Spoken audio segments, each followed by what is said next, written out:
the end of the day. You gotta feel good at the end of the day. It's all that matters.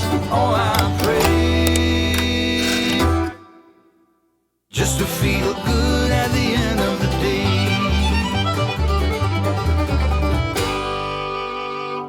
Hello, fellow dorks, and welcome back to Alone in the Dork. Man, I am cooking through these things. This is my second video to film today. I already shot one this morning, edited it, and now I'm on to another one. I'm going back and forth between my Machine Gods preview, which is turning a little bit longer than a preview. A little side tangent here. I downloaded and read Morkin last night, and what I really appreciate about it is, as I was just reading through dedications, Alex T showed up in it. And I just think that's really cool about just the designers of these games. Like, there is this like network and there's a community. And again, I am such a fan and I love community. So it was really cool to see that like the Morkin game was like loosely based off of Nethalas and some other Black Oath games as well. But he did specifically mention Alex T for helping him with his game. I think the designer's name is Juan something. Again, I'm not even going to attempt to say your name because I'll just butcher it, and I'm sure it sounds really awesome. Anyway, I just love reading games and reading rule books, and I'm planning on streaming Morkin, and so it was just really cool to read that and see it last night. But nonetheless, here we are on Nethalas. We're at the Warren of the Ratkin. We're down on the ground level, and what we're going to do is we're going to just start slumming it. So let's go. Okay, so I think we've figured out what we're doing next here. But when you revisit a room, you roll, because the Warren is large, you roll a 1d6. On a 5 or above, you encounter something. We don't want that 33% chance of happening. And even if you do avoid that, you still possibly suffer exhaustion. We don't want to do that either.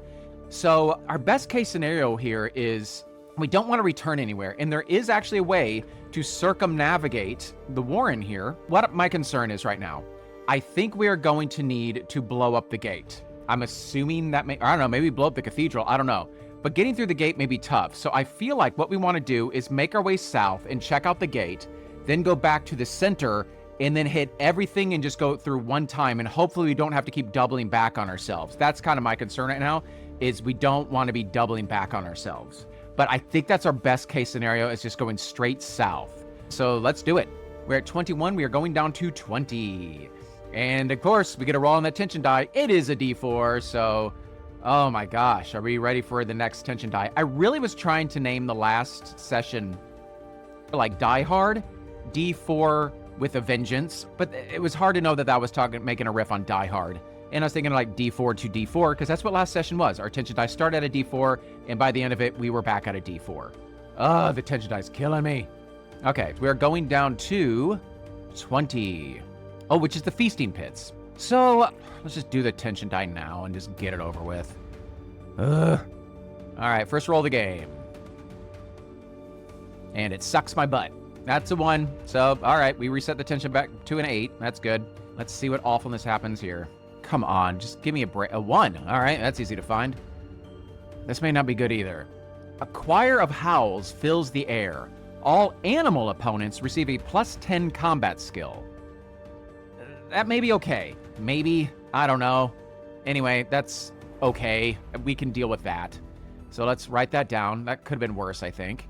So we do go down here. We just start hearing these howls and squeaks and all these other terrifying sounds. All right, adding it to the list of fun things we got. So let's check out the feasting pits, shall we? Let's. The buildings give way to hollows, trenches carved into the cavern floor. The trenches run in parallel lines before terminating in deep pits to the north, angling slightly downward all the way. In the south, at the highest end of the trenches, fresh pieces of dried meat and fungi have been piled. In the north, down in the pits, a rich scent of compost wafts up. That's yummy.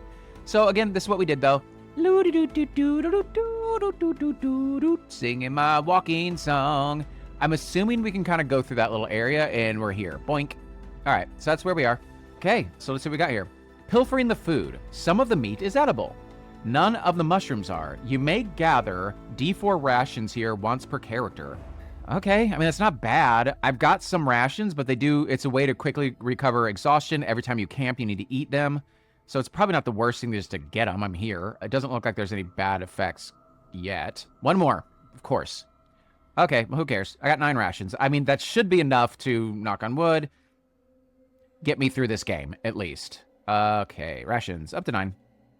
Okay. Exploring the compost pits. Why is that even a topic of conversation? Exploring the compost pits. There is nothing of value here. Yeah, it's all crap. But the pits are not without life. A breathing mound attacks. Cool. All right, here we go. Off to a fight. We did avoid combat last session, so I can't get too mad about this. A unique life form, found in damp conditions and made of doo-doo. The breathing mound is usually identified for the sickly rattling sound its breath makes in the tunnels ahead. It's kind of like Pizza the Hut, except poop. Those who get too close are quickly sickened, then left to die, nourishing the ground from which the mound feeds.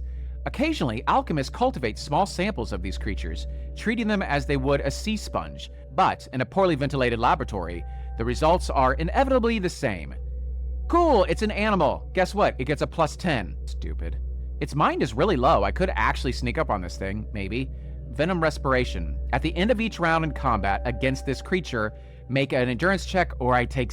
or suffer poisoned and venom. This thing sucks, and it has 20 health. Ooh, this is actually gonna take me a little while. Does it have... Dang it. It's a blob. It doesn't have like a head for me to hit either. Man. It doesn't have any armor, so that's good.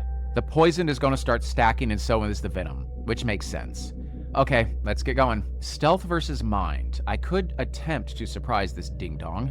My stealth is 20. Gross. Its mind is 20. So if you do get this, you get +20 on your first attack. Oh, wow. It has a very bad chance of hitting, which is a 10, but unfortunately it's a freaking animal, so it's a 20. So it does have trouble hitting. Ooh, but its attacks aren't physical. Oh, man. Look at this stuff. It just keeps poisoning you, which is, I think, just like a point of damage, like every round. That is going to add up super fast. And it has a magical attack. What does the magical attack do? Because that's the thing I can oogly boogly and stop with my Dr. Xavier thing. Is he a doctor? Why did I say Dr. Xavier? Professor. He's a professor. I don't know if he's got his doctorate. Cue the nerds. Actually, he does, as a matter of fact, have 7 doctorates. The only character that has more doctorates than the professor is Beast. Nerd. Actually, that's pretty cool. I like X-Men. Okay, let's see. It deals 1d6 + 1 acid damage to all targets. And then I have to roll integrity for the the equipment. Ooh, so it's going to just start melting down my equipment. I don't like that. I guess the question is, though, do I want to get the jump on him? No, I'm not going to do it because it would just give me a +20. My combat skill is so far superior to his, and my perception is so much better than his mind. I have a better chance of just starting. I don't really need that +20 because I'm going to more than likely get the jump on him here, and it's going to be very easy for me to hit him on my turn, I stupidly say. Okay, his mind is a 20, which he fails. Then it re-rolled, which he failed even worse. Mine, I have an 80... I still broke the tie. I failed. I rolled a 92. I think this happened last combat I had. We both failed our initiative roll, but I have the larger skill set because he has a 20 and my perception is a 46, so I actually have higher, so I succeed in this. So I do get to go first, which is great because I can do my oogly boogly, which I am going to do. It has been a while since I've done that. I think that costs me ether, which does recover. I think it costs me 3 ether. I'm just saying numbers right now. It's been so long and I don't feel like looking it up. I think it's 3 ether. And that will prevent it. It has to make a check to be able to use its magic attack, which it only does 33% of the time, but still, I think I'm trying to be safe here because I may have to rest here shortly. I think the reason I'm gonna have to rest is because I may be poisoned and I may have to rest to get rid of that condition. Okay, it is my turn. I am attacking because that's what I do. I have an 89 because I have a 69, excellent. And then I get add +10 because I'm attacking, and then +10 because I have a longsword. So 89. And it has, to block this, a 20. Big ol' miss from it. That is a hit for me. So, hooray. Unfortunately, I can't do a freaking called shot because it has no head. Again, it's just like this nasty Pizza the Hut coming towards me. But again, made of doo-doo. It probably looks like the poop emoji. Okay, so I'm going to hit it. I don't think there's really any stank I do on this. I just roll. Okay, so it's a D4 and 2D6.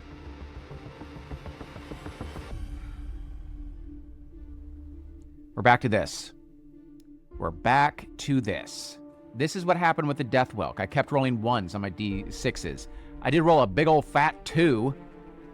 Well, brace yourself. This is going to take 10 rounds of combat at this rate. 18. That stinks. All right. It's his turn. What a jerk. Here he goes. It is doing a... What you doing, you butthole monster? It's a butthole monster. It's wheezing. Fantastic. The mound draws a shudder... draws a shuddered breath, then expels... spores. Make an endurance check or suffer 1 poison and venom. My venom's going to start escalating fast here, okay? I need to make an endurance check. Maybe I'm just trying to hold my breath, which is probably hard to do while you're fighting. My endurance is a 25. Go, tiger! Show 'em you're a tiger. Show 'em what you can do. The taste of Tony's Frosted Flakes. Just brought up the tiger in me. They're great! I got a 1, so I succeeded. Now it's the end of combat. At the end of each round of combat, make a demanding -10 endurance check. Okay? Jeez. Yeah, when you roll a 93, you don't sing the Frosted Flakes song. So you take the good, you take the bad, you take them both, and there you have the facts of life. So I just suffered Poisoned 1 and Venom. My Venom is now up to a 9, which isn't great. I think when I hit 10, I start getting scared easier. Or maybe that was 5. Ah, butts. Let's look all this crap up. Dang it. Oh, okay, I've already got the Frightened thing -5. I've already been having that.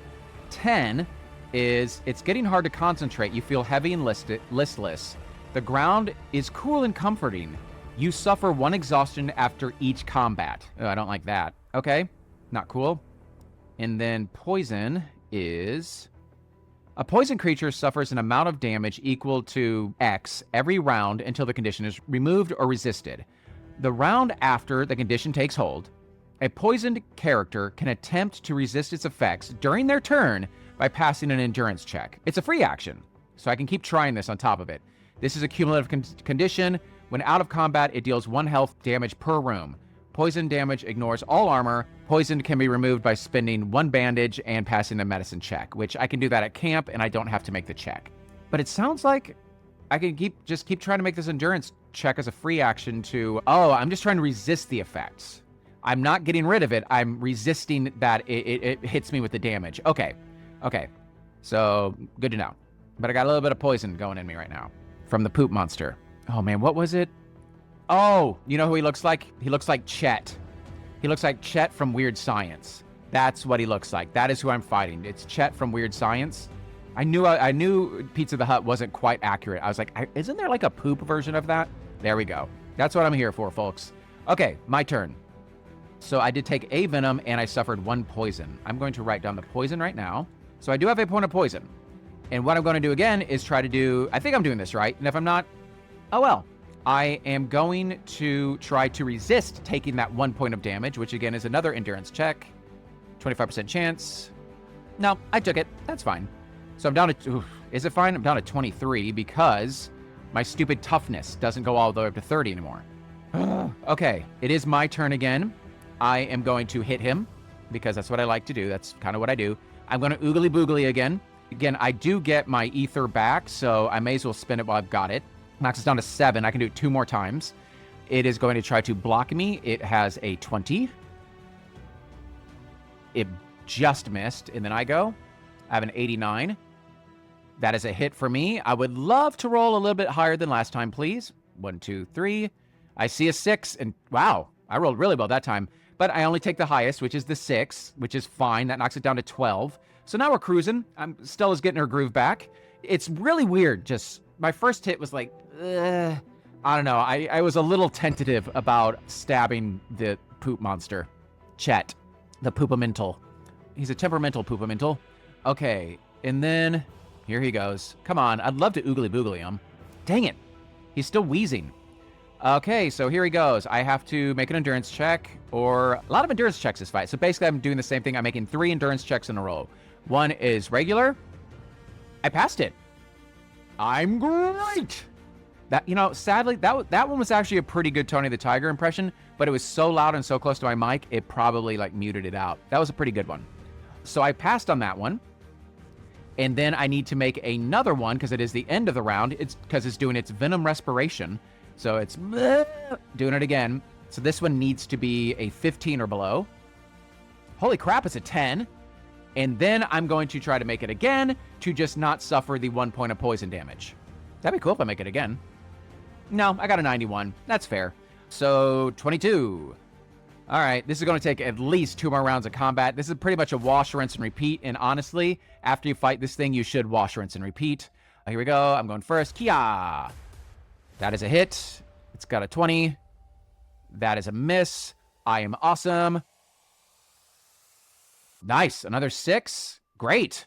And I'm doing my oogly boogly because, again, I get this back, so I may as well use it for a freaking change. It's kind of nice to use it, even though it hasn't kicked in yet. It'd be really cool if this thing rolled a 5 or a 6. Okay. It's... I mean, I just keep, like, stabbing it. We're, like, face to face. It's just like... And I'm just trying to hold my breath. And I think I'm due for a lot of fails. 25. 19. Okay. And then here's the second one. This has to be a 15 or below. All right, that's a fail. I take another poison and another venom. So I am up to 10 venom, which I think that means after each round of combat, I suffer exhaustion. And then we're doing my end of round, which is just my normal one, my normal endurance. I need this to be a 25. Sure isn't. So then I take another point of damage and another venom. All right, so now the venom's starting to kick up a bit. When I camp, I can get rid of 2 points of venom. I feel like I may have... Ooh, do I? I have ways to gain more venom. I don't know if I have ways to lose venom. I don't know if I have ways to get rid of venom. I think I just... Yeah. I may be camping by the end of this. Okay, well, it just barfed all over me, and it was gross. It still didn't do the dumb magical attack. Here I go. I really need to hit him. I succeeded on that by 4. It needs to critically succeed, which is basically an 11. That didn't happen. And I need to roll a 6. Oh, I'm close. Dang it. 5. He's down to 1, so no matter what, if I hit him, he's going to be down next round. That stinks. Literally, he stinks. Oogly boogling. It's my last round of oogly boogly. And please, that would be so nice if I rolled a 5 or a 6. There we go. So he still has a chance to get this because it's magical. He needs to make a magic resistance check of 40 or below. And if he gets it, then he still does this acrid vapors thing. Buttholes. He got it. He rolled a 9. So all my oogly boogling for nothing. So he's doing... This is a new thing. We haven't seen this yet. The internal chemistry of the mound changes. Ooh. I've been taking damage. I don't know if this poisoned... Because remember, I have the thing where, like, if you take damage from any source, you take more damage. I don't know if poisoned is counting as the same kind of damage. I'm going to say no. But this, it definitely will. The internal chemistry of the mound changes, releasing a blast of stinging gas, which it's basically just like... It's just kind of like breaking apart and just releasing all this gas now. And it deals D6 plus 1 acid damage to all targets. So I have to, like, block it with a piece of armor. And I get to choose how I block it. Like, where the acid hits me. Like, oh, gosh. So it hits me for D6 plus 2 basic... Oh, buds. 8 points of damage. I think my poison's to 2. I kind of lost the thread there for a bit trying to entertain you. I think my poison's at 2. So I just take 8 points of damage. This is where the loss of toughness is really going to start coming in. I'm down to 12. Okay, and then I need to roll integrity die for a piece of armor I have that it has the best protection. Let's go for my legs. It is a D8.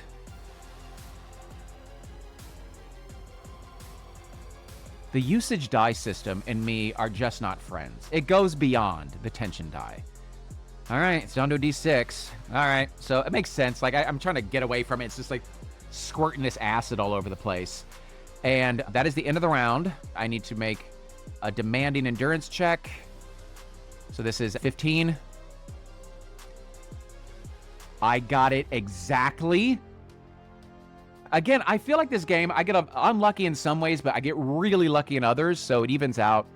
And then now I'm just doing my endurance to stave off taking this poison damage. On my turn, I can use my free action to, like, negate it, so I'm just going to do that now. That's a 25. Sure didn't get that. So I did take another 2 points. More venom. Cool. I gotta do something about this venom. Up to 12 venom. Super thrilled with that. And I'm gonna reset my ether just because I'm tapped out. When I leave this room, it'll be back. And then I just took... It's my poison 2. Down to 10 toughness. Jeez, I don't even know if I'm even going to make it to the gates. All right, fun. And then I just need to hit this guy. Please let me hit this guy. So here's his defense. He fails. Great. I had a feeling I was going to miss. Wait. We both failed. He is the defender. I hit him for 1 point of damage. Hooray. I rolled at 97, but that is still enough to kill him. Huzzah. Goodbye, Chet. Rest in peace, Bill Paxton. Okay, not super fun. Not super fun. Warren valuables are here, and then 2 random fragments, all right? Fragments are kind of fun. Ooh, that is something worth using. Remember I have that skull that lets me look like 3 rooms ahead? That may be worth using at some point. Fragments.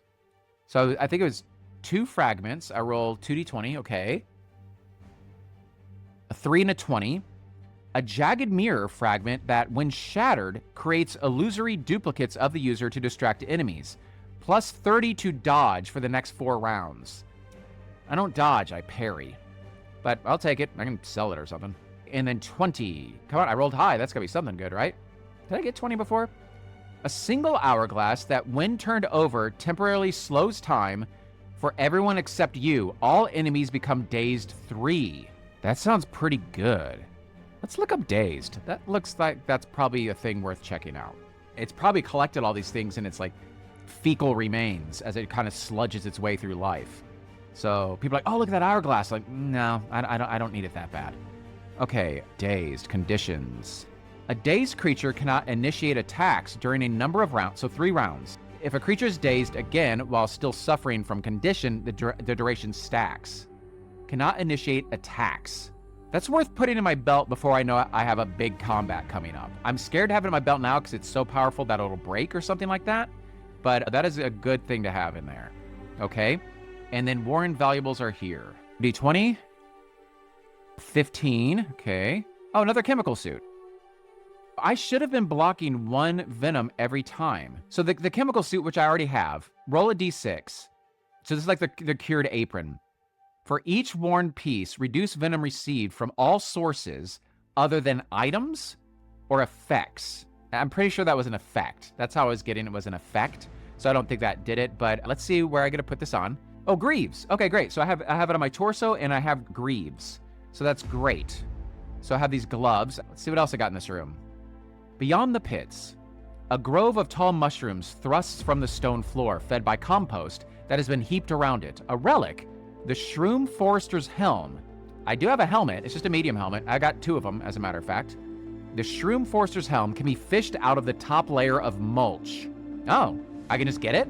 Okay. This room is large. Oh, but same thing. You gotta fight something before you leave. So let's get this stupid helmet. Where is it? The helmet is, this is called the Forester's Helm. The Shroom Forester's Helm. Here we go. It's a light helmet. D10 integrity, no perception penalty. That's nice, so my perception will go back up by 10. It increases your max ether by 1. You gain 5 stealth while wearing it. If you are struck in the head, spores flutter out, and you suffer 1 venom. Okay. A hollowed out spore cap. Oh my gosh, I'm like Toad. Fun fact, I'm actually friends with the voice of Princess Toadstool and Toad. She's actually doing a show right now I'm going to catch this weekend. A hollowed out spore cap. It is mysteriously durable and helps you to blend in with the natural environs. Okay, I like this. Let's write all this down. So its protection is just 1. So my perception went up by 10, which is actually fantastic. So my perception went up to a 56. That is great. And it is a D10 integrity, so it's pretty durable. It's made out of flubber. If I get hit in the head, I suffer venom. Plus 5 stealth. That's pretty exciting. This was a nice little find. Cool. Okay. Yay, I got my little toad hat on. Wow. Okay, I guess I can scavenge this room on here. 37. What is my scavenge? 33. Nope, don't find anything there. Oh, let's check off the light. Okay, stealth. Yeah, I was due. I was due for this. Okay, so I'm trying to make my way out. I'm probably making my way towards the gate. So you can see right here, I'm like, all right, let's just get out of here. I'm like, ah, crap. I was singing too loud. All right, so let's see. Warning counter. Oh, so this isn't a for sure fight. I've never rolled in this table, actually. So, we're about to find out. You feel a distant sense of unease as you scan the room for the second time. Warren traps are here. Okay, I can deal with that. Okay, let's do the D8 to see how good this trap is. Ooh, it almost made it to 1. It's pretty hard to discern. Oh yeah, it doesn't matter. When you roll 97, you're walking right into that trap. So Warren traps are here. So as I'm leaving, I fall into a trap like a big dum-dum. I may still need to camp too because I need to get rid of my poison. I don't think I'm making it to the gate tonight, folks. Let's see what this trap is. Rat paper. That's fun. The floor adheres to your feet. Gross. I'm about to start bleeding, locking you in place. Make an athletics check to tear yourself free or suffer bleeding 1. Oh, man, when I lived in Astoria, I lived above a restaurant. And we could not catch the mice in our place. The only way we could do it is with the rat paper, the sticky paper. And they would just stick to it, and they were really cute. And I'm kind of like vegan by default, I like to call it. And I just don't like killing animals. I never have. And but they would be stuck on it. They like kind of like rip their little legs off, and like I would have to brick them. I just realized that was the most humane thing to do. But the mice, they were just like, we couldn't have them in the house. Like oh man, I hated it. So I'm like stuck in that crap. That's gross.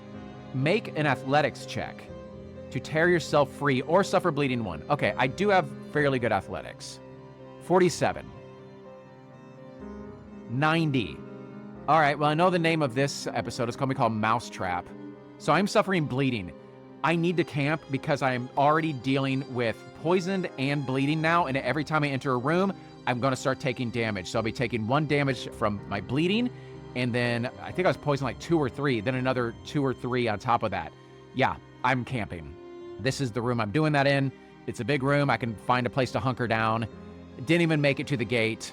Wow, did not make a lot of progress this episode, but I have to camp. And I got a few more things I have to do at camping than what I usually do as well. So let's go to camping. So let's see here. We've got nothing to attune to. Barricade, obviously cooking. So I got to eat a ration. That'll give me an exhaustion back. Let's mark off a ration. So I eat that, whatever the poop monster left behind, I eat that. Didn't I find like some like doo-doo rations or something? I feel like I just found some doo-doo rations. So eat that. Lockpicks, torches, amulets, sleep, cooking, barricade, repair. So repairing is how I could get the integrity back of my van braces that were just injured, but I don't think I'm going to do that. So I'm going to spend 1 bandage per condition. So poison and bleeding, I'm going to spend 2 bandages to increase my exhaustion, so it bumped up a little bit, but I'm going to clear my exhaustion here shortly, so that's fine. Okay, so I just spent 2 bandages. Do I really only have 1 bandage left after this? I have 3 bandages written down. I have my super bandages, but those are to heal. While I'm here, I may make some bandages. I can turn 1 crafting supply into 1 bandage. My crafting supplies are what I use to make my barricades, so those are important to me as well, but I feel like I need to do that. Oof, my crafting supplies are dwindling a little bit. That's scary. I should have maybe bought some from Pennywise. So I'm going to make 2 bandages. So I'm back up to 3, which puts my crafting supplies down to 6. And then I'm probably about to spend 3 of them because I've done a good bit at this camp as well to get my barricade. So let's double check how that's going to work. And I do the math a little bit different than how it says in the game just because of how I look at pluses and minuses. So for my camp check to safely be able to camp, I need to roll a 12 or above on a d20. The healing the condition did not affect that. Interesting. So I still need to roll a 12 or above. Crafting bandages makes it reduces my camp roll. So my roll is worse, so I need to get a 13 or above. But then I am going to barricade twice, and that would make me have to roll a 3 or above. I have a sleeping bag, which makes it a 2 or above, because that gives me a bonus of 1. So basically, the only way I'm going to fail this is if I roll a 1 currently. I could barricade, which will take more crafting supplies, which I'm getting a little worried about right now, to ensure this check. I think I'd go for it. My crafting supplies are only at a 4 currently. I don't know what's ahead of me. Yeah, I feel like I need to go for it. I'm gonna go for it. First time ever. This is the first time in the entirety of the time I played this game where I've just like, not like for sure barricaded myself and have been safe. Okay, 15. I'm good. That was, okay. So I sleep. I do recover 2 points of venom. I'm gonna do that first because I just want to, because I will forget. My venom's still at a 10. Oh, that stinks. So I'm still like frightened and a point of exhaustion after every fight. Oh, speaking of fights, I need to upgrade my experience. I'm at 410, and I didn't get any precision crits in, but I did kill someone else. I'm at a 36. My character goals have been very slow lately. I haven't been increasing them very fast the last few sessions. My benefits, regain all toughness, great. Back up to a 24. Regain a health, don't need to do that. Regain D4 sanity, I could use that. 2, okay. 13 sanity, that's not bad. And then reduce exhaustion by 10, that's fine. So I think that's it. We only explored one room. Not a super fast session there. I think I did everything. Oh, add time. So that is ticking as well. So time is up to 4 now. Okay, let's jump up the top and I'll see if there's anything I missed. Okay, and that's pretty much it for today. Again, not much happened. As we can see, I am getting a little bit more squishy, and I am getting a little worried about that. These growing darknesses are starting to add up a little bit, and I'm not pushing as potently as I was before. So getting a little worried about that, but I'm still doing okay. I haven't tapped into my health. Yeah, I don't know. We'll see. We're gonna go check out this gate and maybe keep on searching around the slums here before and just see. I mean, am I gonna meet someone and maybe they'll help me through the gate or something like that? Yeah, but we're about to find out what's happening in the gate here soon. So that'll be our next session. So anyway, that's it. Richard Kelly, thank you as always for creating this adventure. And Alex T, thank you as always for being you. And I'm me, Avery, with Alone in the Dork. And until next time, you know how it goes. Stay dorky, my friends.